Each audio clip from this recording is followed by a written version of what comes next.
My parents decided I should pay my spoiled sister's bills, so I decided to take every penny from them. I always thought consistency was a virtue. 14 years without missing a single Saturday lunch at my parents' house. 14 years carrying homemade desserts, arriving punctually at 11:30, kissing mom's cheeks and giving dad a hug. 14 years being the available daughter. The one who always shows up. Always remembers birthdays, always says present when called. That Saturday in October, I was holding a Sicilian lemon cheesecake I had made the night before. The same one I always brought when I wanted to impress. Buttery cookie base, creamy topping with that touch of lemon zest that Mom always praised. I had woken up at 6 in the morning to make the perfect glaze, the kind that shines when light hits it at the right angle. At 31, I had an established routine. I work as a financial manager at a mid-sized company in Denver, Colorado. Recently promoted, actually, something I had barely managed to tell the family before they changed the subject to talk about my younger sister Jennifer's problems. I live alone in a condo on the 23rd floor with a mountain view, pay my bills on time, and have savings that have grown consistently over the years. The family always treated me as the one who solves everything. Car problems? They call me. Need someone to pick up grandparents at the airport? I show up. Financial emergency? Well, I always had a good job, right? I carried this role with a kind of silent pride. I was the one who found solutions, the one who never failed, the one who kept everything running. When I parked in my parents' driveway that Saturday, I was especially excited. I had gotten an incredible discount on mascarpone cheese, and the cheesecake had turned out perfect. I could see through the living room window that everyone was already there.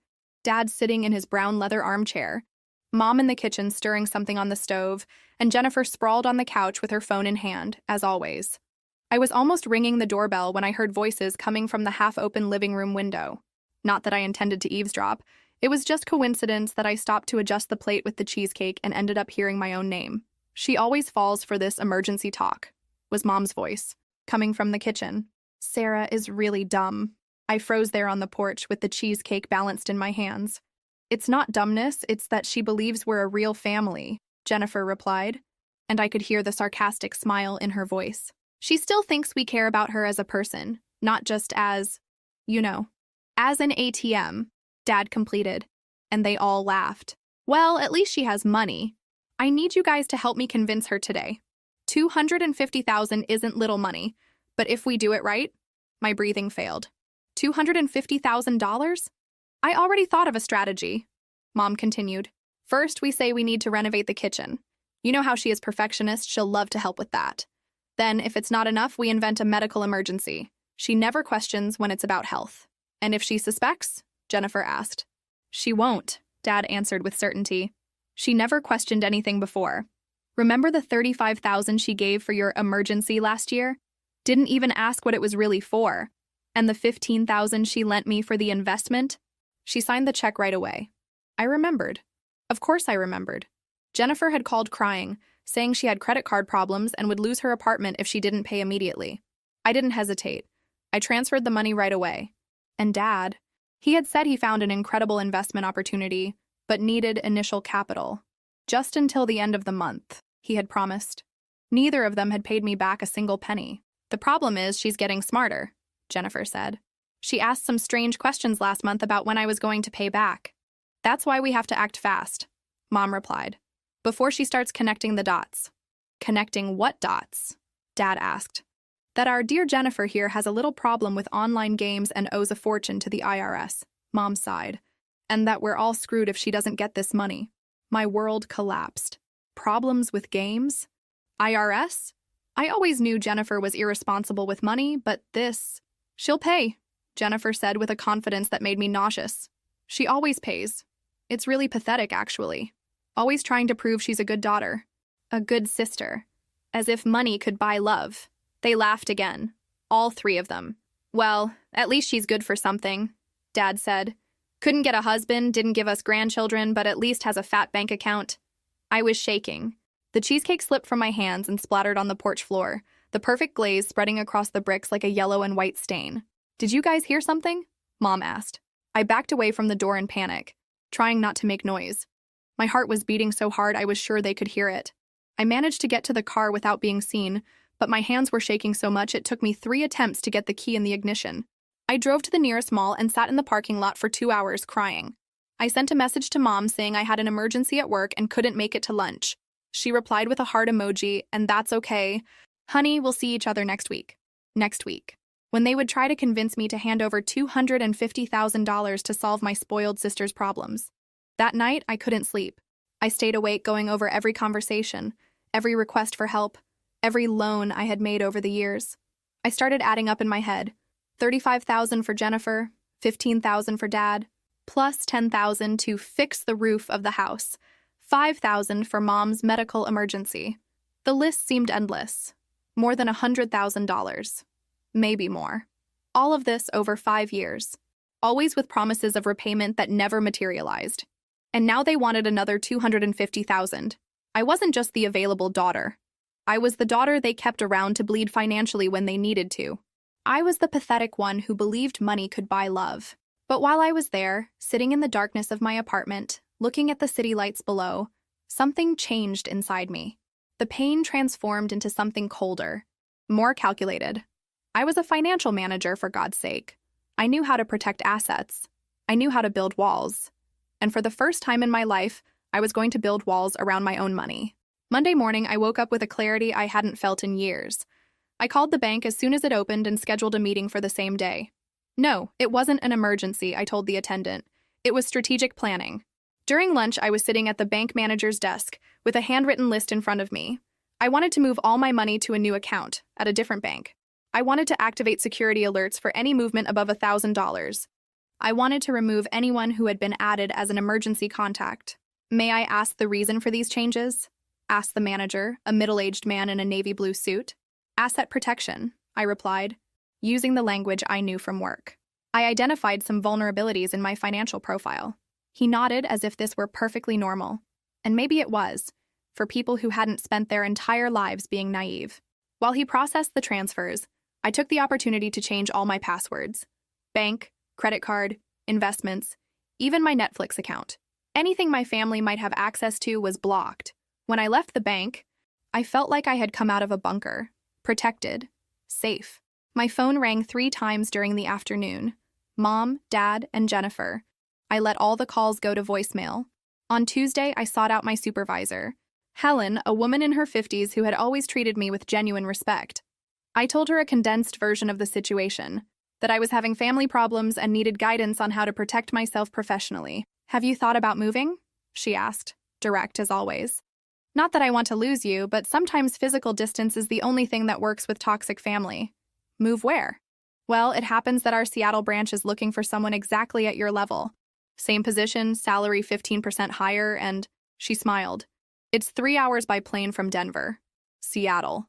I had never seriously considered moving, but the idea seemed incredibly attractive at that moment. Would you talk to them for me? I asked. I'm already dialing, she replied, winking at me. Meanwhile, my phone wouldn't stop ringing. I had ignored 27 calls over 2 days. The text messages started on the second day. Mom.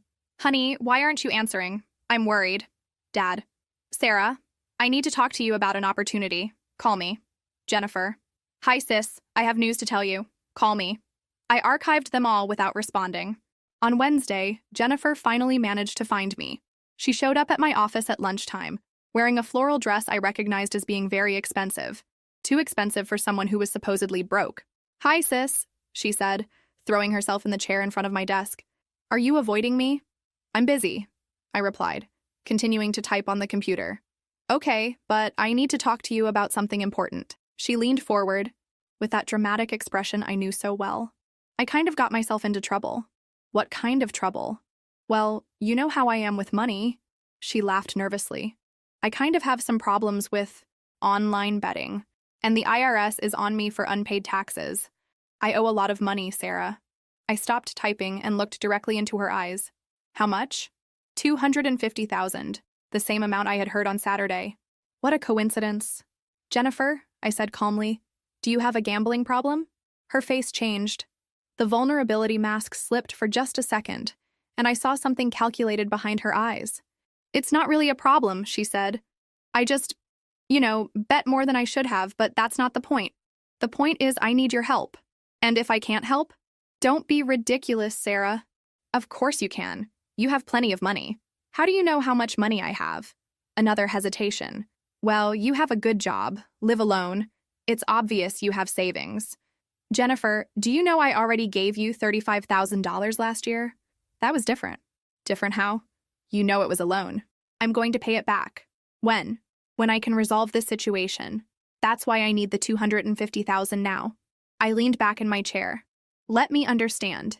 You want me to lend you $250,000 to pay gambling debts and IRS problems, using as collateral the $35,000 you already owe me for a year? You're making this sound worse than it is. I'm making this sound exactly like it is. Jennifer changed strategy. Tears appeared in her eyes, and she started speaking slower, softer. Sarah, I'm your sister. Your only sister. You know I wouldn't ask this if it wasn't desperate. I could go to prison. Maybe you should have thought about that before creating federal problems. The words came out of my mouth with a coldness that surprised me. Jennifer was silent for a moment, clearly shocked. You're not being serious. I'm completely serious. But you always help me. You always help the family. I always helped the family. Past tense. Jennifer stood up, and I could see anger forming on her face. You can't do this to me, Sarah. I'm your sister. Exactly. You're my sister, not my financial dependent. Wait until Mom and Dad know how selfish you're being. They already know. Know what? That you owe $250,000. That you guys plan to manipulate me to get this money. That you think I'm dumb and pathetic. The blood drained from her face. You heard? I heard everything. On Saturday. I was on the porch waiting to ring the doorbell when you guys were planning how to deceive me. Jennifer stood there for a long moment, just staring at me. Then she tried one last card. Okay, maybe we said some things we shouldn't have, but you know we love you. You know it's family. No, I said. Family doesn't do this. Family doesn't call you pathetic and laugh at you behind your back. Family doesn't plan to manipulate you to get $250,000. Sarah, please. You can leave now, Jennifer, and you can tell Mom and Dad I won't be coming to Saturday lunches anymore. She left, slamming the door. I should have felt guilty, but all I felt was relief. On Thursday, Mom showed up at my office. She was dressed in that blue coat she always wore when she wanted to look respectable, and her eyes were red. She had clearly been crying. Sarah, honey, she said as soon as she entered. We need to talk. About what? About Jennifer. About family. About what you're doing. What am I doing? Abandoning your sister when she needs you most. I looked at her for a long moment. This woman had given birth to me, raised me, taught me to walk and talk. She had also called me dumb and pathetic, had planned to manipulate me for money, had laughed at my naivety. Mom, I said, did you guys think I was dumb enough to fall for the kitchen renovation story? Her face collapsed. You don't understand. I understand perfectly.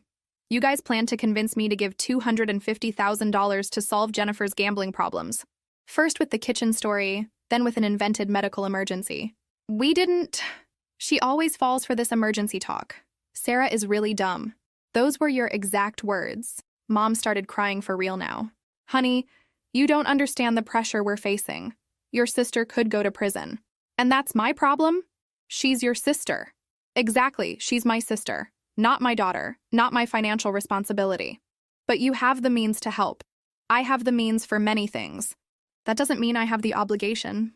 Mom sat in the chair, defeated. You've changed, she said. You're not the same person anymore.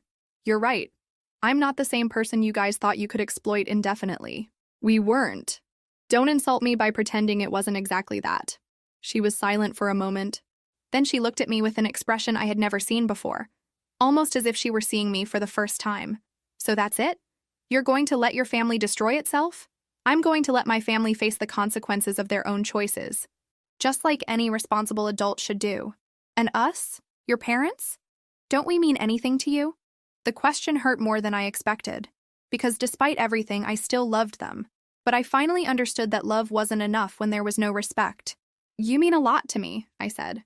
But I finally understood that I don't mean anything to you except as a source of money. That's not true. Mom, when was the last time you guys asked how I was? When was the last time you celebrated any achievement of mine? When was the last time you treated me as a person, not as a solution to financial problems? She couldn't answer. Exactly, I said. So don't talk to me about family.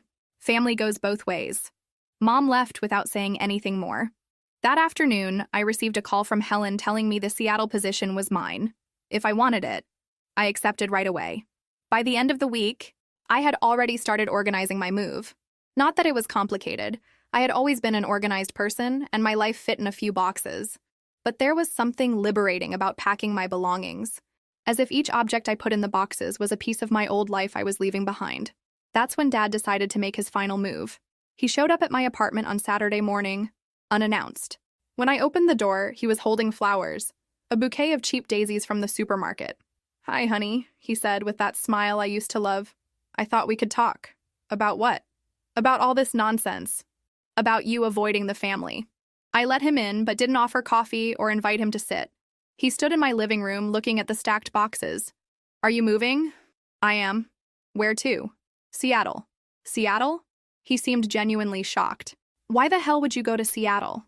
"Work." "But you have work here." "Better work there." He put the flowers on the kitchen table and turned to me. "Sarah, this is all about the money, isn't it?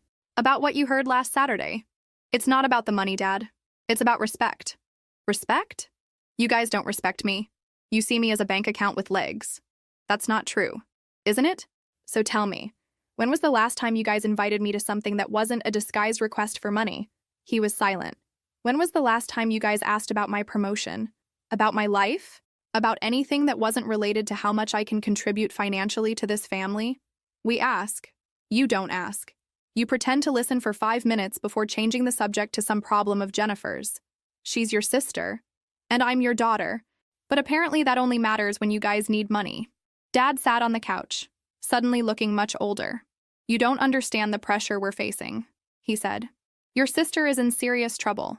She could go to prison, and you guys think that's my fault? It's not your fault, but you can help. Can you help me with something, Dad? Can you explain to me why it's my responsibility to clean up Jennifer's messes?"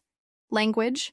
"Sarah, don't change the subject. Answer the question, because that's what family does, helps each other." "Okay, so when was the last time Jennifer or you guys helped me with anything?" "We help you." "With what?" "When?" "Well, when you were looking for an apartment, you gave me unsolicited opinions about how I should spend less and invest more. That's not help. And when you were having problems at work, you told me to stop complaining and be grateful to have a job. Again, not help." "Sarah, you're being unfair." "Unfair? Unfair would be me having spent 31 years of my life being treated like a personal ATM and still continue smiling and bringing cheesecake every Saturday. You weren't treated like an ATM, wasn't I? So why, every time I show up, does someone have an emergency that needs money?" Dad didn't answer. "Do you know how much money I've already given to this family in the last 5 years? It's not about money. More than $100,000.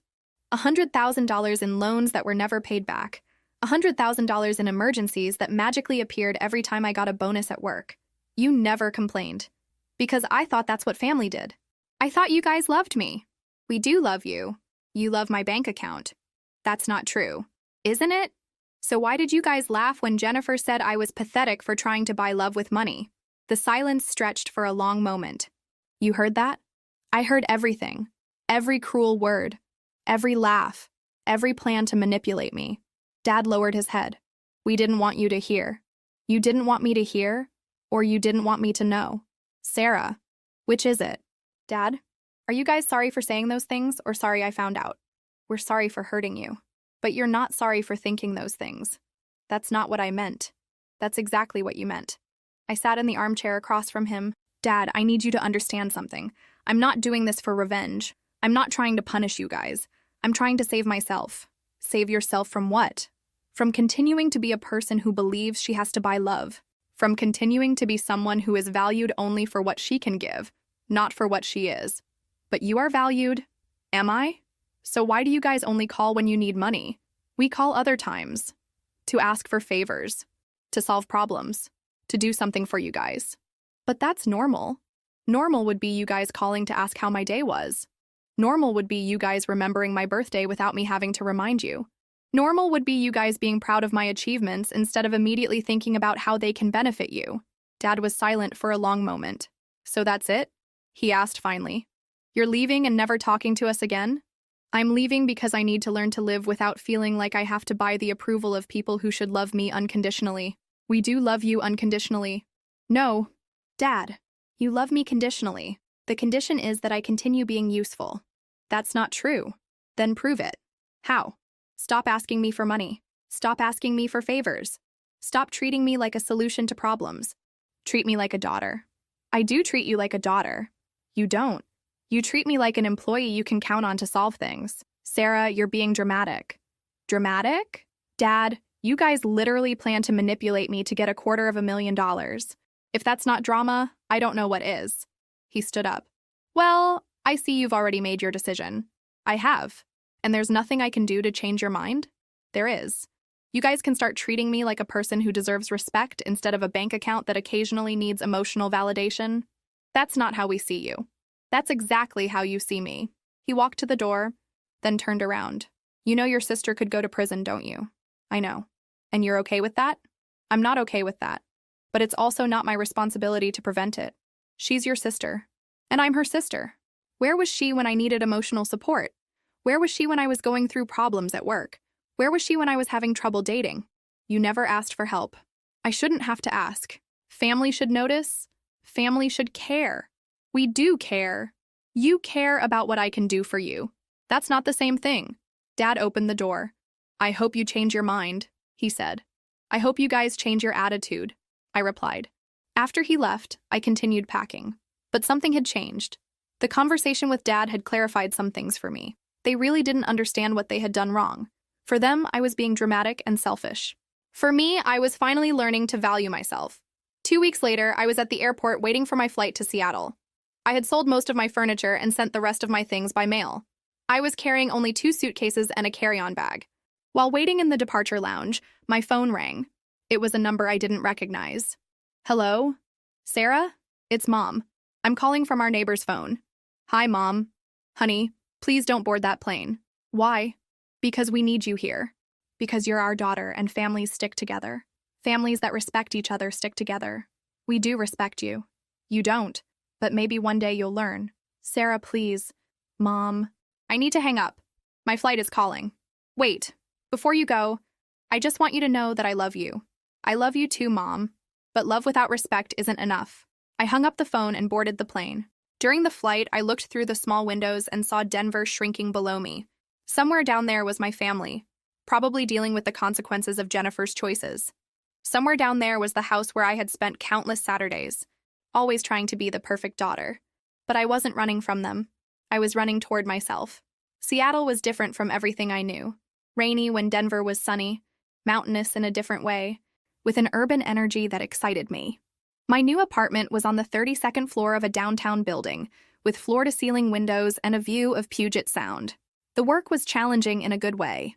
My new colleagues treated me as a respected professional, not as someone who was always available to solve their personal problems. I had important responsibilities, interesting projects, and for the first time in years, I felt like I was growing professionally. But best of all were the weekends. Saturdays without mandatory family commitments. Saturdays where I could wake up late, have brunch alone, explore the city, or just stay home reading a book. On the first Saturday, I decided to make a cheesecake. Not out of obligation, not to impress anyone, but because I wanted to. I made the same Sicilian lemon one I used to bring to lunches in Denver. But this time I ate it alone, standing in my kitchen, looking at the city view. It tasted like freedom. After 3 months in Seattle, I started receiving updates about my family through my cousin Rachel, who lived in Phoenix. Apparently, things weren't going well. Jennifer had tried to borrow money from other relatives, but everyone had already heard about her gambling problems. No one wanted to lend. She had tried to sell some things but didn't have much of value. The deadline with the IRS was approaching. Mom and Dad had tried to get a loan using the house as collateral but were denied due to bad credit history. Apparently, it wasn't the first time they had financial problems. They're saying it's all your fault, Rachel told me during a call, that you abandoned the family when they needed you most. And what do you think about that? I think you did the right thing. I always thought it was strange how they always turned to you to solve financial problems. Did you know? Sarah, everyone in the family knew. They weren't discreet about it. They always talked about how you had a good job and could help with emergencies. And no one ever said anything? It wasn't our business. And you never seemed to mind. Because I didn't understand what was happening. Well, at least now you understand. 6 months after the move, Rachel called me with more serious news. Jennifer was arrested. she said without beating around the bush. What? IRS. Tax evasion. She's going to be federally prosecuted. I sat in my armchair, looking at the sound outside. I felt a strange mixture of emotions. Sadness, relief, and something that could have been guilt if I didn't know there was nothing I could have done to prevent this. And Mom and Dad? Devastated. They're trying to get money for a good lawyer, but they don't have it. Did they try to sell the house? Yes. But they owe more than it's worth. Double mortgage? Apparently. Double mortgage? They took a second mortgage a few years ago to cover other debts of Jennifer's. You didn't know? I didn't know. Another thing they had hidden from me. Rachel, can I ask you something? Sure. Do you think I should do something? Like what? I don't know. Help with the lawyer? Lend money for… Sarah, Rachel interrupted me. Can I be brutally honest with you? Please. You've already given them more money than they deserve. You've already sacrificed more of your own happiness and financial stability than any daughter should. And even so, even after all this, they continued treating you like a money-making machine. But she's my sister. And you're her sister. Where was she when you were being treated as the family's personal bank? Where was she defending you? You're right. Jennifer created these problems alone. Your parents allowed and even facilitated her behavior. None of you are responsible for cleaning up this mess. But what if she goes to prison? Then she goes to prison. And maybe finally she'll learn that actions have consequences. After that conversation, I made a decision. I wrote a letter to my parents. Not a cruel or vindictive letter, but a letter explaining my position clearly and calmly. Dear Mom and Dad, I began. I heard about Jennifer's situation, and imagine you're going through a very difficult time. I want you to know this saddens me deeply, but I also want you to understand why I cannot and will not help financially. I explained how years of being treated as a solution to financial problems had affected me, how discovering they planned to manipulate me had broken my trust, how I needed to learn to be valued for who I was, not for what I could give. I love you. I finished the letter. But love doesn't mean accepting being disrespected indefinitely. When you're ready to treat me as a daughter instead of as a source of money, I'll be here. Until then, I need to take care of myself. I sent the letter and received no response.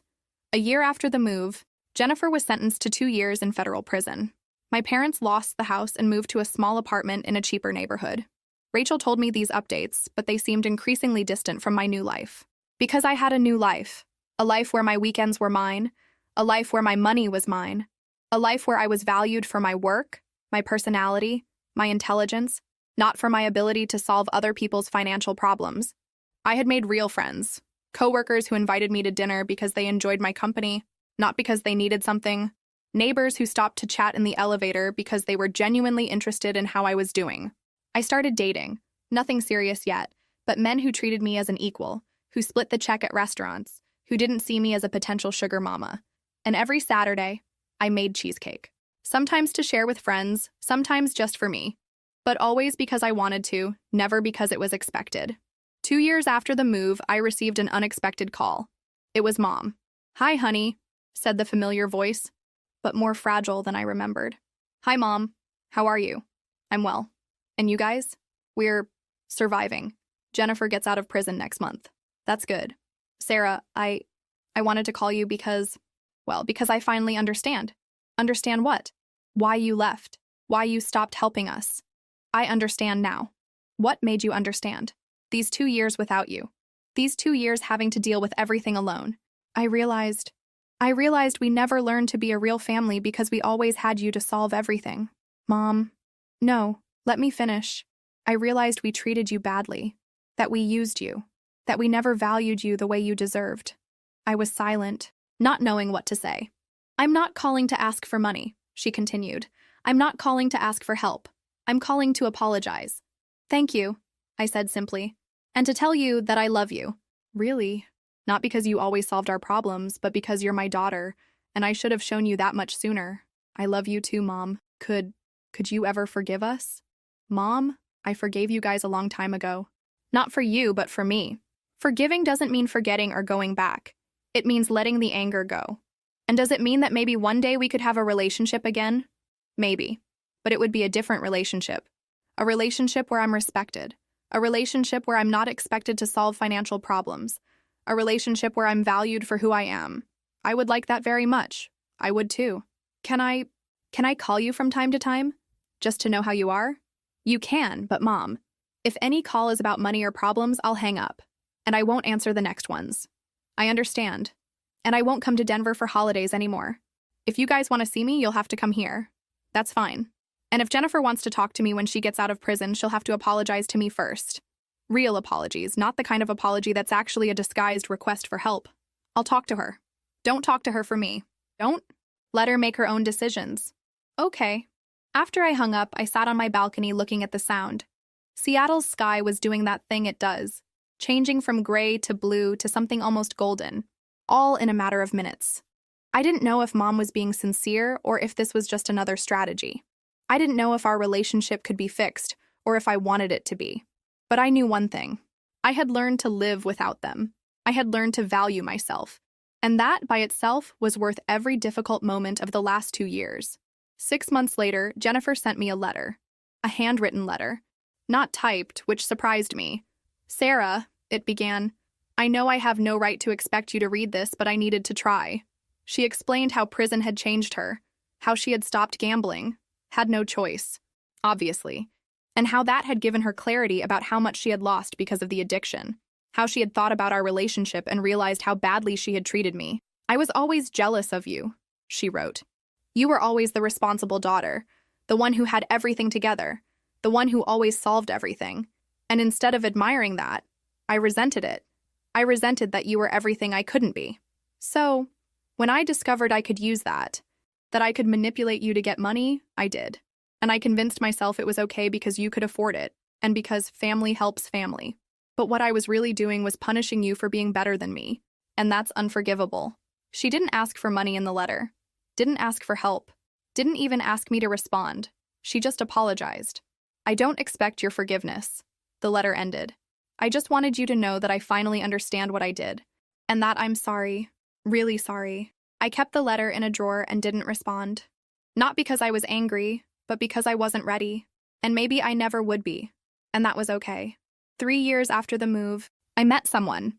David was an architect who had moved to Seattle the same way I had, fleeing a toxic family situation in Portland. We understood each other in a way I had never experienced before. He never asked me to lend him money. He never assumed I would pay the bill because I had a better job. He valued me for my intelligence, my sense of humor, my ability to make perfect cheesecake. On our first Thanksgiving together, we made our own dinner instead of visiting our families. It was the first Thanksgiving of my life where I didn't feel guilty for not being somewhere else. Do you miss them? David asked me while we washed dishes. I miss the idea of them, I replied. I miss the family I thought we had. But I don't miss the actual dynamic. That makes sense. And you? Same thing. I miss having a functional family, but I don't miss my dysfunctional family. Maybe we can make our own functional family, I said. I would love that.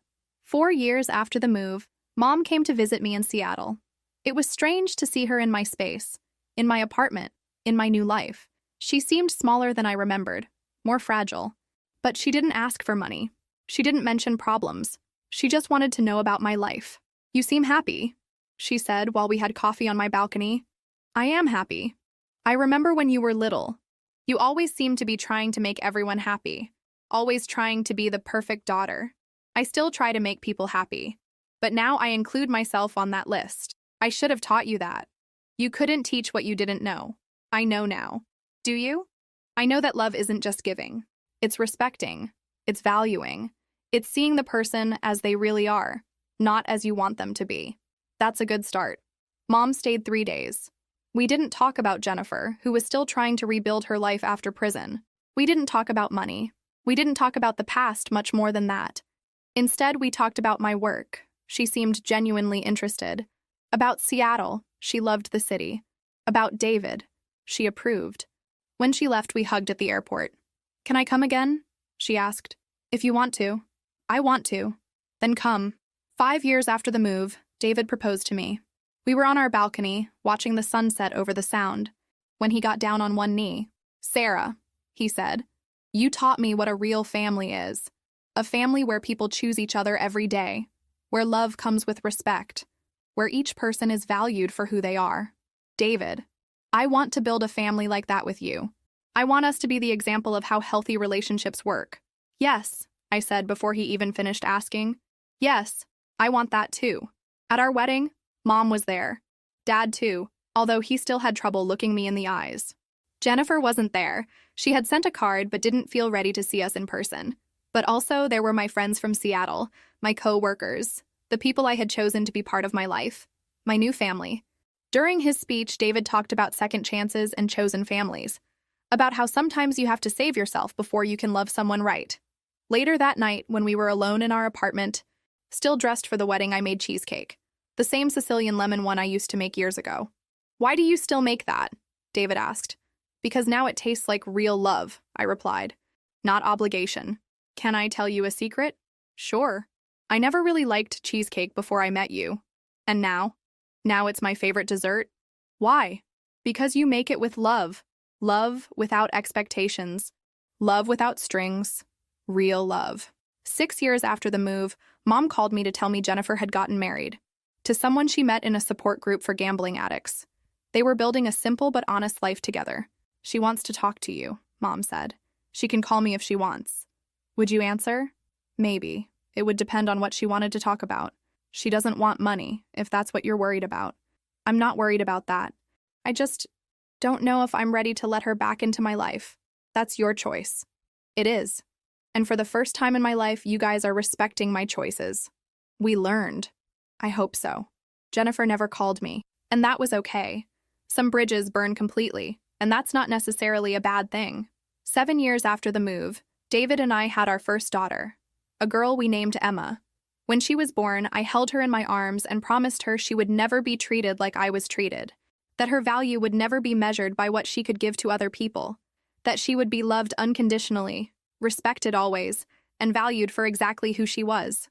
"She's perfect," Mom said when she came to meet her granddaughter. "She is. You're going to be an incredible mother." "I'm going to try. You're going to be better than I was." "Mom, no, it's true. You already are. You learn to value yourself. You can teach her that." Mom was right. I could teach Emma things no one had taught me: how to set boundaries, how to recognize manipulation, how to value herself, how to love without losing herself. 8 years after the move, I was making cheesecake on a Saturday morning when Emma, now 1-year-old, was playing on the kitchen floor. David was reading the newspaper at the kitchen table. "Mommy, why do you always make cheesecake on Saturdays?" Emma asked. She had started talking early. "Because I like to," I replied simply. "But why do you like to?"